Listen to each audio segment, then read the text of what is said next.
لاہور 2024 لاہور کا مشہور ریسٹورنٹ شیزان اپنے ذائقے اور منفرد انداز کے لیے پورے شہر میں جانا جاتا تھا۔ اس ریسٹورنٹ میں لوگ رات دیر تک کھانا کھانے آتے تھے، لیکن ایک عجیب اور غیر معمولی اصول تھا جو سب کو پتا تھا۔ رات کے 11 بجے ریسٹورنٹ کا کچن پوری طرح سے بند کر دیا جاتا تھا، اور مینیجر کے علاوہ کسی بھی ملازم کو اس میں جانے کی اجازت نہیں تھی۔ اس کی وجہ پوچھی جاتی تو مینیجر مسکرا کر کہہ دیتا، یہ مالک کا پرانا حکم ہے، لیکن نئے ملازموں میں ہمیشہ اس بات پر چامگوئیاں ہوتی رہتی تھیں۔ اسی ریسٹورنٹ میں ایک نیا اور نوجوان ویٹر دانش نوکری پر آیا تھا۔ دانش بڑا ہی پرجوش اور ہوشیار تھا۔ اسے کھانے پکانے کا بھی بہت شوق تھا۔ اسے یہ اصول شروع سے ہی عجیب لگا۔ آخر رات 11 بجے کے بعد کچن میں ایسی کون سی خاص بات ہوتی ہے کہ کسی کو وہاں جانے کی اجازت نہیں؟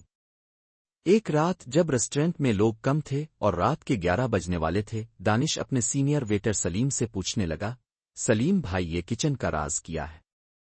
کیوں کوئی وہاں نہیں جا سکتا؟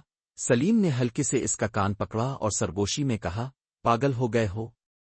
ایسی باتیں مت کرو۔ یہاں کوئی عجیب چیز ہے اور میں تمہیں مشورہ دیتا ہوں کہ اس میں مت گیسو۔ لیکن سلیم کی بات نے دانش کا تجسس اور بڑھا دیا۔ جیسے ہی گھڑی نے 11 بجایا، مینیجر نے آ کر کچن کا تالا لگایا اور سب ملازموں کو جانے کا کہہ دیا۔ سب چلے گئے، لیکن دانش نے باہر جا کر چھپ کر انتظار کیا۔ وہ کچن کے پیچھے کی کھڑکی سے اندر جھانکتا رہا، لیکن اسے کچھ نظر نہیں آیا۔ اس نے سوچا، مجھے یہ راز جاننا ہے۔ جب سب جا چکے تھے اور ریسٹورنٹ ویران ہو چکا تھا، دانش چپکے سے اندر آیا۔ اس نے کچن کا دروازہ کھولا، لیکن اس میں تالا لگا ہوا تھا۔ اس نے سوچا کہ کوئی اور راستہ ہوگا۔ اس کی نظر ایک چھوٹی سی سٹور روم پر پڑی جو کچن کے ساتھ ہی تھا۔ وہ سٹور روم میں گھس گیا۔ وہاں سے ایک دروازہ کچن کے اندر کھلتا تھا۔ دروازہ کھولا اور وہ اندر چلا گیا۔ کچن میں ایک عجیب سی بدبو پھیلی ہوئی تھی۔ ایسا لگا جیسے کوئی پرانی چیز سڑ رہی ہو۔ اندھیرا تھا اور کھڑکی سے آنے والی ہلکی سی چاندنی میں کچن کا منظر خوفناک لگ رہا تھا۔ اچانک دانش کو ایک آواز سنائی دی، جیسے کوئی چیز زمین پر گھسٹ رہی ہو۔ اسے لگا شاید یہ چوہے ہوں، لیکن آواز زیادہ قریب آ رہی تھی۔ اس نے دل ہی دل میں سوچا کہ اب باہر نکلنا چاہیے، لیکن اس سے پہلے کہ وہ نکل پاتا، اسے ایک اور آواز سنائی دی۔ اس بار وہ آواز بالکل اس کے پیچھے سے آ رہی تھی۔ اس نے ڈر کر پیچھے موڑ کر دیکھا، اور جو منظر اس نے دیکھا، اس نے اس کے جسم میں خون جما دیا۔ وہاں ایک سایہ تھا جو بالکل انسان جیسا تھا، لیکن اس کے ہاتھ اور پاؤں بہت لمبے تھے۔ وہ اپنے پورے جسم کو گھسیٹتا ہوا چل رہا تھا۔ اس کی آنکھیں شیشے کی طرح چمک رہی تھیں۔ دانش کے منہ سے ایک چیخ نکلنے لگی، لیکن اس سے پہلے کہ وہ چیخ سکتا، اس سائے نے اپنے لمبے بازو اس کی طرف بڑھائے اور اس کا گلا پکڑ لیا۔ دانش نے اپنے آپ کو چھڑانے کی کوشش کی، لیکن وہ سایہ بہت طاقتور تھا۔ اس نے محسوس کیا کہ اس کی روح اس کے جسم سے باہر نکل رہی ہے۔ اس کے سامنے اس کی زندگی کا آخری منظر تھا، ایک خوفناک سایہ جس کی آنکھوں میں گہرا کالا اندھیرا تھا۔ اس کی چیخ اس کے گلے میں ہی گھٹ گئی۔ صبح جب مینیجر نے کچن کا دروازہ کھولا تو اسے اندر دانش کی لاش ملی۔ اس کا چہرہ خوف سے بالکل سفید ہو چکا تھا۔ اس کے گلے پر نیلے نشان تھے۔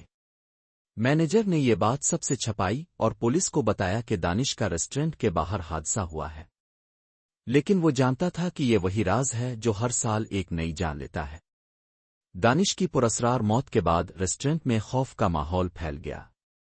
پولیس نے تو اسے حادثہ قرار دے دیا، لیکن سلیم اور باقی ملازمین جانتے تھے کہ اصل ماجرا کچھ اور ہے۔ مینیجر جو ہمیشہ خاموش اور پرسکون رہتا تھا، اب بہت پریشان نظر آتا تھا۔ وہ بار بار کچن کے دروازے پر نظر ڈالتا اور کسی کو وہاں سے گزرنے بھی نہیں دیتا تھا۔ سلیم جو دانش کا قریبی دوست تھا، اس کی موت کے بعد بہت غمگین تھا۔ وہ اپنے دوست کی موت کا راز جاننے کے لیے بےتاب تھا۔ اسے یقین تھا کہ جو کچھ دانش کے ساتھ ہوا، اس کا تعلق بند کچن کے راز سے ہے۔ ایک رات جب ریسٹورنٹ بند ہو گیا اور سب جا چکے تھے، سلیم ریسٹورنٹ میں رکا رہا۔ اس نے سوچا کہ اگر اسے کوئی سراغ چاہیے تو اسے مینیجر کی چیزیں دیکھنی ہوں گی۔ وہ مینیجر کے آفس میں چپکے سے داخل ہوا۔ میز پر فائلوں کا ڈھیر پڑا تھا اور وہ ہر فائل کو کھول کر دیکھنے لگا۔ بہت تلاش کے بعد اسے ایک پرانی فائل ملی جس پر ریسٹورنٹ کی تاریخ لکھا ہوا تھا۔ اس میں پچھلے مالکان کے بارے میں تفصیلات درج تھیں۔ سلیم نے فائل کھولی اور اسے پڑھنا شروع کیا۔ اس میں ایک پرانے مالک کا ذکر تھا جس کا نام حسین تھا۔ یہ ریسٹورنٹ پہلے اس کا تھا۔ حسین بہت اچھا شیف تھا، لیکن اس کی ایک عجیب عادت تھی، وہ اپنی ڈشز میں کچھ خاص اجزاء ملاتا تھا جو صرف وہی جانتا تھا۔ حسین بہت جلد امیر ہو گیا، لیکن لوگوں نے محسوس کیا کہ اس کے ریسٹورنٹ میں آنے والے کچھ لوگ اچانک غائب ہو جاتے تھے۔ پولیس نے کبھی اس پر شک نہیں کیا، لیکن یہ افواہیں پھیلنے لگیں کہ حسین کا کھانا صرف لذیذ نہیں بلکہ کچھ اور بھی ہے۔ ایک رات ایک گاہک نے حسین کو کچن میں چھپ کر ایک انسانی انگلی کاٹتے ہوئے دیکھا۔ اس نے یہ بات فوری پولیس کو بتائی۔ پولیس ریسٹورنٹ آئی اور کچن میں چھان بین کی۔ وہاں انہیں ایک خفیہ تہ خانے کا دروازہ ملا۔ جب وہ تہ خانے میں گئے تو ان کے اوسان خطا ہو گئے۔ وہاں کئی لوگوں کی لاشیں پڑی تھیں اور حسین ان کا گوشت اپنے کھانوں میں استعمال کرتا تھا۔ پولیس نے حسین کو گرفتار کیا اور اسے پھانسی کی سزا سنائی گئی۔ لیکن اس کے آخری الفاظ تھے، میرے ذائقے کو کوئی نہیں چھین سکتا۔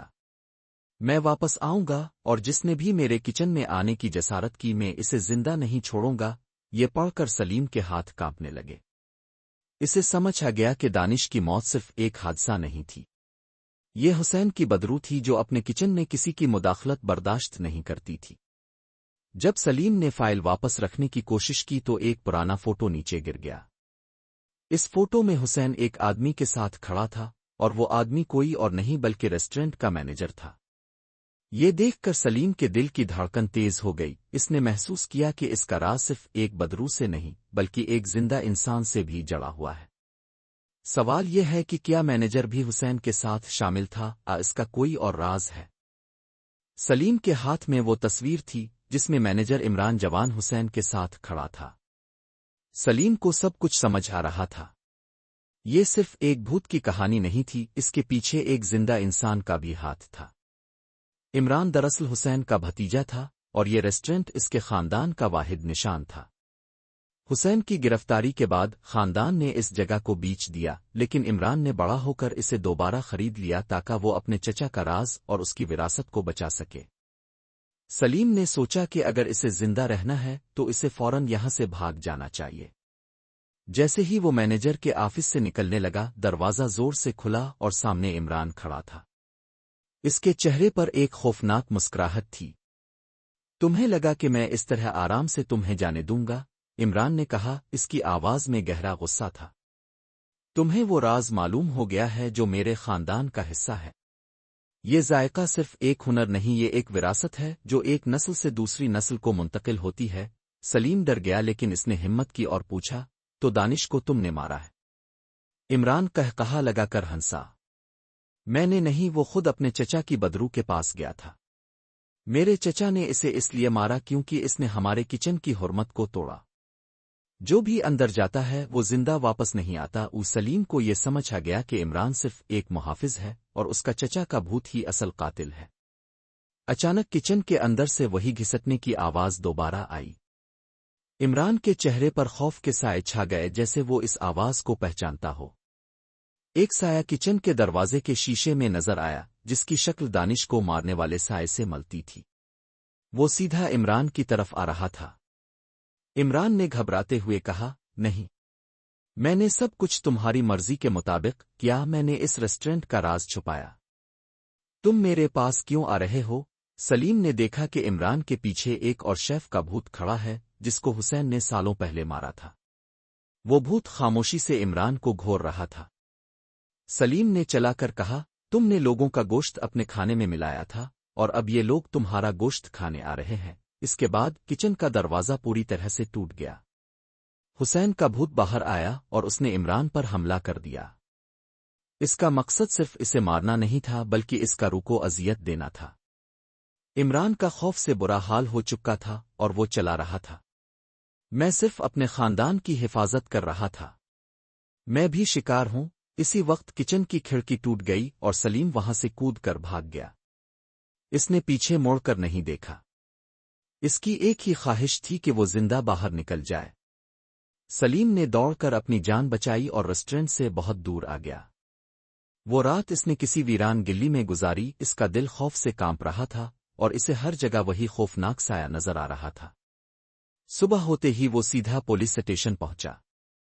پولیس افسر کے سامنے سلیم نے پوری کہانی سنائی، کچن کا راز، دانش کی موت، پرانی فائلیں اور عمران کا اصل چہرہ۔ پولیس افسر نے پہلے تو سلیم کی بات پر یقین نہیں کیا اور اسے ایک پاگل شخص سمجھا، لیکن سلیم نے اصرار کیا کہ وہ اس ریسٹورنٹ میں جا کر دیکھیں۔ پولیس کی ٹیم ریسٹورنٹ پہنچی۔ کچن کا دروازہ واقعی ٹوٹا ہوا تھا اور اندر کا منظر بھی خوفناک تھا، لیکن انہیں نہ تو عمران کی لاش ملی اور نہ ہی اس کے قاتل کا کوئی نشان۔ کچن بالکل صاف ستھرا تھا، جیسے وہاں کچھ ہوا ہی نہ ہو۔ سلیم حیران رہ گیا، اسے لگا کہ شاید وہ وہم میں مبتلا ہو گیا تھا۔ پولیس نے سلیم کو پاگل خانے بھیجنے کی دھمکی دی اور اسے وارننگ دے کر چھوڑ دیا۔ سلیم کی دنیا بالکل بدل چکی تھی۔ وہ اس رات کا خوف کبھی نہیں بھول سکتا تھا۔ وہ شہر چھوڑ کر چلا گیا اور ایک چھوٹے سے قصبے میں نئی زندگی شروع کر دی، لیکن اس کے دل میں ایک بات اٹکی ہوئی تھی کہ وہ سب کچھ جو اس نے دیکھا وہ حقیقت تھا۔ کچھ عرصے بعد ریسٹورنٹ شیزان پھر سے کھل گیا۔ اس بار اس کا نام اور مالک دونوں نئے تھے۔ اب یہ ایک 5 اسٹار ہوٹل کا حصہ بن چکا تھا، لیکن ایک بات نہیں بدلی، رات 11 بجے کچن بند کر دیا جاتا تھا اور کسی بھی ملازم کو اندر جانے کی اجازت نہیں تھی۔ اور پھر ایک رات ایک نئے نوجوان ویٹر نے تجسس میں آ کر کچن میں جانے کی کوشش کی اور ایک بار پھر وہی آوازیں اور سائے نظر آئے، لیکن اس بار جب وہ اندر گیا تو اسے ایک ایسی آواز سنائی دی جس نے اس کی روح کو جما دیا۔ آواز کہہ رہی تھی، تم یہاں آ کر بہت بڑی غلطی کر چکے ہو، اب تمہارے پاس واپس جانے کا کوئی راستہ نہیں ہے۔ یہ کہانی ہر سال دہرائی جاتی ہے اور ہر بار یہ ایک نئی کہانی اور ایک نئے خوف کو جنم دیتی ہے۔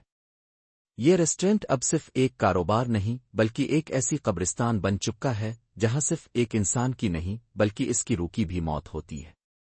کیا یہ ممکن ہے کہ کچھ رازوں کو راز ہی رہنا چاہیے؟